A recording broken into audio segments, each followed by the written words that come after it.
What's up everybody, it's your boy Zeta, and today for this video, this is just going to be a very chill and educational video, nothing too crazy, but today we're going to be covering a lot of the misconceptions within Dragon Ball GT, as fans for many years have been misunderstanding the actual, concept, canonicity, all these kinds of things regarding GT's production intrinsically, and I want to clear up all of those misconceptions, as it seems to stem beyond just canonicity or certain intentions that certain writers provide. So without further ado, let's just jump into Dragon Ball GT's, the truth. And by the way, guys, the video that I was hyping up in my YouTube Shorts and TikTok is not the video we're currently discussing today, so treat this video as more so a warm-up to the eventual upcoming video that I will be releasing. For context, a recent anti-GT slop creator has once again appeared on the platform. Well, these guys spawn like Pokemon appearing from the grass. They come every now and then. I promise you, little bro, you're never proving that GT is not canon. You're just like everyone else, and I promise you nobody will remember you by the time I'm done making this video debunking all of these very silly misconceptions that you like to keep spreading because you have a hate boner for GT. This guy's slop is genuinely so fantastically large that every single video is just him slandering GT and trying to put Super Saiyan God Goku above GT, so this is on some super GT hating levels of slop. To this. So recently someone that goes by the legend of Goku has made a quote-unquote debunk on GT being canon. I sure hope he brings up good points instead of talking about the absence of forms. Why are you saying this as if the god forms are trivial and not an importance within GT if it's really canon to Super? You can't cling to arguments like because they never show it, that means they don't have it. Because the characters absolutely would use it, and it goes against their nature as well as the story for them not to.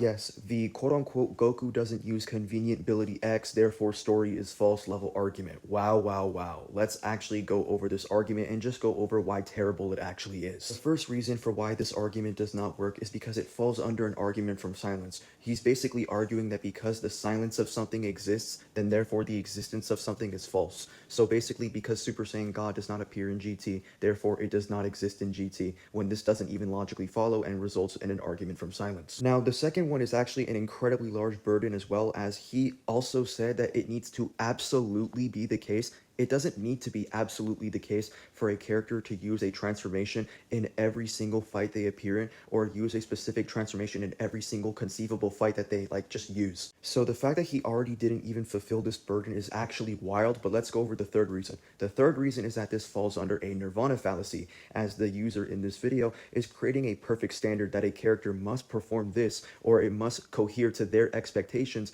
otherwise it's not going to fit to their narrative, and therefore it's not canon. However, this view would be false, as it's basically assuming the narrative would depend or demand a perfect consistency or a perfect fit in order for the stories to be connected, despite the fact that the user in question did not provide any sort of empirical or some logical justification on why a perfect consistency or a perfect optimal story is required for two stories to be connected. So instead, let's actually go over what does determine if two stories are connected, and let's go to the very obvious, the author's intention. How do we know that GT and Super are connected to each other? Well, let's actually go over this in 3 ways. Let's go with the first way. The first way is with Toriyama openly admitting that the events of Dragon Ball Super are events that are filling up the 10-year time skip between the Majin Buu arc and the end of Z. This is the exact same end of Z that we see where Goku meets Oob, and at the very end of the end of Z, we see an episode preview showing that Dragon Ball GT is next within the series. And I know someone is going to say, oh, but they're going to make a new end of Z, they're going to make a new end of Z.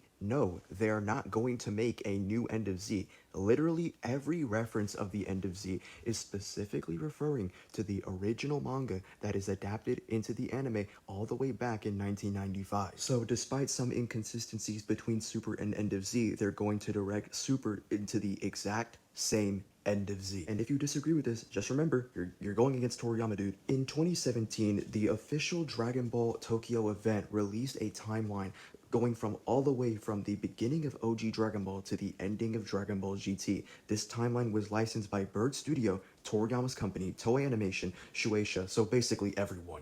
And pretty much, this timeline connects pretty much Super to GT, as it even includes Dragon Ball Super, the Super logo, by the way, so people don't miss it, to the end of GT. People will try to argue that this timeline is a reference to the overall franchise and not the actual main timeline of Dragon Ball, but this argument has no basis. This is incredibly bad faith, and there is no grounds for this argument. If it were truly the Dragon Ball franchise, why doesn't it include things like the movies? Why doesn't it include things like the specials, which are other alternate timelines? Why doesn't it include Future Trunks' timeline? If this timeline was just an expression of the Dragon Ball franchise, there are many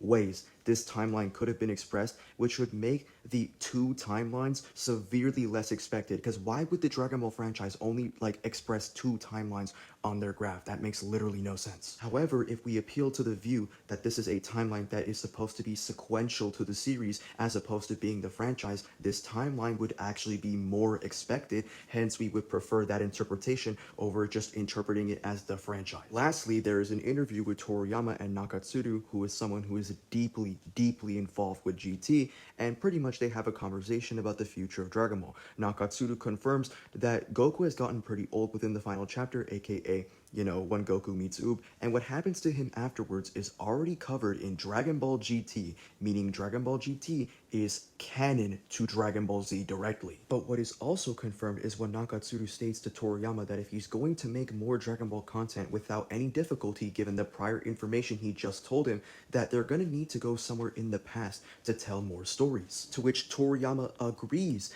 and entertains the idea of depicting events that did not happen in the original manga, where there is such and such enemy that did not appear in the comic. That seems very familiar. And yes, it indeed is, because in Battle of Gods, it is referenced as to why was Battle of Gods chosen in this specific period. It's because everyone was getting way too old. See where it connects? And that Toriyama even gave Vegeta a mustache. Where did Toriyama give Vegeta a mustache? And well. After the Battle of Gods movie released, the Daizenshu's would be remastered into a new set of Dragon Ball guidebooks called the Chozenshu, and within the Chozenshu, they include profiles about information regarding Battle of Gods. In the profile for Beerus, it is explained that Beerus is within the new series being Dragon Ball Super. Well. Point at all. Goku being able to use Super Saiyan 3, regardless of the stamina problems, is proof he has good ki control, despite the fact that it was nerfed due to his child body. This is made more apparent in GT when he's able to just casually transform into Super Saiyan and not have any issues with his stamina. Goku going Super Saiyan 3 has way more energy consumption. Going God is easier than going 3. It's essentially just base with God ki added to it. If Goku's able to go Super Saiyan 3, he should also be able to go Super Saiyan God, since it has less ki drain and energy to use. Goku does not have good ki control. It is confirmed by Toei Animation themselves that Goku cannot let out as much power as he wants to because of the child wish. Now, what does this mean for Goku? Well, this means he definitely cannot become a Super Saiyan God or a Super Saiyan Blue. This is because God ki requires so much ki control to the point where it must be condensed to a singular point within one's spirit. And by the way, this would have to mean that turning Super Saiyan 3 is easier than turning Super Saiyan God, because Super Saiyan 3 requires less ki control but with more stamina drain. Also, I noticed how this intellectually inept bum decided to misunderstand ki control and stamina, so I'll just enlighten you on the differences between both of them. Ki control is how much ki can be output from one's ki size, as they are not the same thing, and ki control is required to output that said ki. This is evident. For example, Goku and Ginyu. Ginyu cannot fully tap into Goku's ki size because he does not know how to control Goku's body or Goku's ki. As for stamina, it's just stamina. That's it. They are not the same thing. So no, Goku using Super Saiyan 3 is not evidence that he has good ki control. Like, those are not the same fucking thing. And by the way, Goku doesn't even have to use any god forms in any fight within GT, because Goku's main objective is to prioritize his Super Saiyan and base form. And this is confirmed by Akira Toriyama after Goku fought Beerus. Goku wants to master his Super Saiyan and his base form. And funnily enough, this is exactly what's happening within GT, as prior to Super Saiyan 4, Goku only used Super Saiyan and base, and barely used Super Saiyan 2 and only used Super Saiyan 3 about 2 times in the series. This is so evident that Goku uses Super Saiyan against Super 17, a character who is massively stronger than him, and he's even surprised that Super 17 managed to tank his Kamehameha as a Super Saiyan. So I find it really funny that the user has no media literacy and decides to completely not notice the fact that Toriyama is connecting concepts from Super to GT. Even in the Dragon Ball Super manga, it is foreshadowed that Trunks will become a CEO, which is exactly what happens in the beginning of GT, where it is confirmed that Trunks is the CEO of Capsule Corp. Now, I know those are reasons to justify why Goku does not use the god forms intrinsically within GT, but what about extrinsically? Why doesn't Goku have god forms? Well, the answer is because GT was made back in 1996. So because GT was made back in 1996, there's bound to be some inconsistencies, since the creation of Super and GT are 18 years apart with different writers completely. These are writers that were actually rushed to work on Dragon Ball Super, as Dragon Ball Super's episodes were released on weekly releases which is why Battle of Gods and Resurrection F looked like shit. So these people will decide to be in bad faith and expect some sort of perfect consistency when a story being connected does not demand on perfect consistency. It just needs the author's intention, which we already have available. So much so to the point where Toriyama's editor Torishima confirmed that Toriyama as a person does not even care about consistency between two series. So I will say it once and I will say it again. Just because a story does not appeal to your perfect expectation does not mean that it does not connect to another story. That's just blatantly a nirvana fallacy. And not only that, claiming that a fallacy means a wrong in an argument would be a fallacy. It doesn't debunk. It exposes an error. Yeah, an error in reasoning. Hence, we would not appeal to that reasoning. So your reasoning for said thing being the case will not be applicable for your argument. A fallacy would be applicable in the sense where a certain conditional argument may use a specific condition that a fallacy cannot be used on. For example, let's say there is a box, right? And if the box has rubber, then the entire box is made of rubber. Now, one could use a composition fallacy as a way to debunk the argument, but that argument doesn't work because the condition is that anything that is inside of the box that is rubber will automatically make the box rubber. I don't know where you got that scan from, but it isn't true.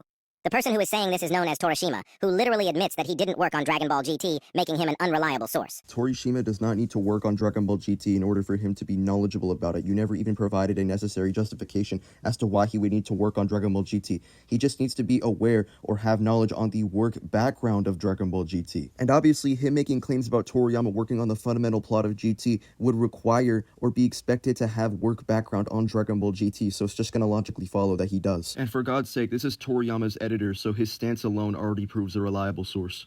Him saying Toriyama creating a basic plot doesn't mean that Toriyama orchestrated every single plot and every story detail within the series. Those don't logically follow. The user in the video that you're trying to debunk never made that claim. The claim is that Toriyama worked on the fundamental plot of GT. The fact that Toriyama was the one who pretty much designed the fundamental base plate for GT's story is just going to be blatant proof that he was involved with it, like on a very fundamental level. So for you to downplay Toriyama's involvement for GT is just blatant proof that you just hate GT, dude. You're just biased against GT. The story shifts multiple times. It is not basic. Morishita, who is a producer of Dragon Ball GT and was involved in its creation, contradicts what Torishima said by saying that the only thing they received was a title and not a full story from Akira Toriyama. That argument presupposes that Morishita is basically omniscient on Dragon Ball GT when you cannot dictate if Morishita had all of the knowledge or all of the universal knowledge within GT's background. He could just be making that claim based on his own personal knowledge, which is why there are later claims about Toriyama working on the fundamental plot of GT.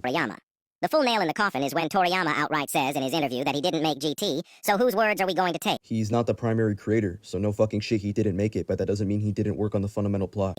The author and a person who worked on the series, or someone who has nothing to do with its production, and also has no authority over it. But he is Toriyama's editor, so the fact that he is Toriyama's editor means that he would be reliable under specific statements that regard Toriyama, not Dragon Ball, but Toriyama, or Toriyama's life, or Toriyama's work department. He would be reliable under that framework. I don't know about you, but I'm picking the ones who have the highest authority.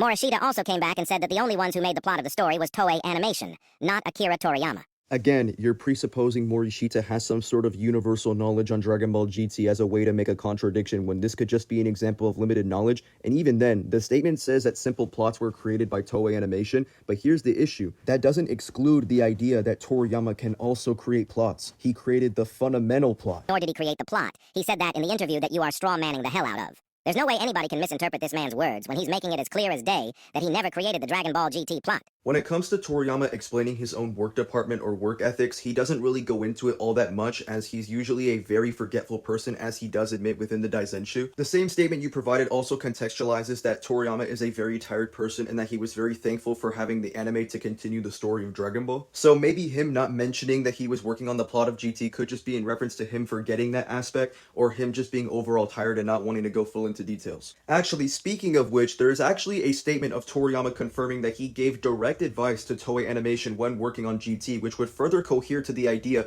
of Toriyama working on the plot of GT to be true. GT is only canon to the TV anime and meant to be a continuation to it, and since it has no adaptation like the manga like the other two installments have, that is what makes it a non-canon sequel. That also explains why Akira Toriyama called it a side story, because he never made it into his manga. You're presupposing the term side story has to deal with some sort of non-canon or some sort of story-deviating semantic that you never justified. Even in the interview I showed multiple times, Toriyama said that he's not making the manga of GT. Due to this, it's outside of his creation and meant to be a Toei sequel. It's both things. And by the way, him not making a manga of it does not guarantee that either. Saying GT takes place during Z. You are forgetting that GT is a sequel to Zed. How can a side story be a sequel at the same time? It only means parallel world. You are ignoring basic logic to cope. Yo, Super GPT, could you please analyze this guy real quick? Analyzing user. This nigga is a retard. According to this user semantics, the definition of side story either has to mean that it's parallel to the main plot, as in it's taking place during the main story, and if that's not the case, then side story has to mean some sort of parallel world. However, this would follow under an appeal to definition fallacy, as it's basically asserting that there can only be one definition, or limiting to a specific set of definitions, and that there cannot be any other definitions. However, what this person is ignoring is that this is just one example of a side story. In fiction, a side story is simply a strand of the plot that it is a supporting story for any story or for the main plot. A strand of the plot can go into further ages without being parallel to another set of events. Comic and how GT is anime original. Their interaction proves it's not referring to Super at all. So you just proved to me that you're illiterate, because it stated that I agree. Rather than continuing on strangely into the future or digging deeper, I'd rather develop it with something like a separate episode going back in time to say there was such and such story involving such and such opponent, as in it wasn't in the comic. This is directly in reference to Beerus and the events of Dragon Ball Super, as these are events that did not occur within the original manga from Raditz to Buu. And Toriyama is directly saying this as a response to Nakatsuru stating that if they're going to make a new story without any difficulty, you will have to rewind time a bit and tell a story from somewhere in the past, because these characters are getting too old and what happened already happened in So GT. Basically, Dragon Ball GT resulted in a necessary condition that Dragon Ball Super has to follow. No, it is not. Why are you ignoring the kanji?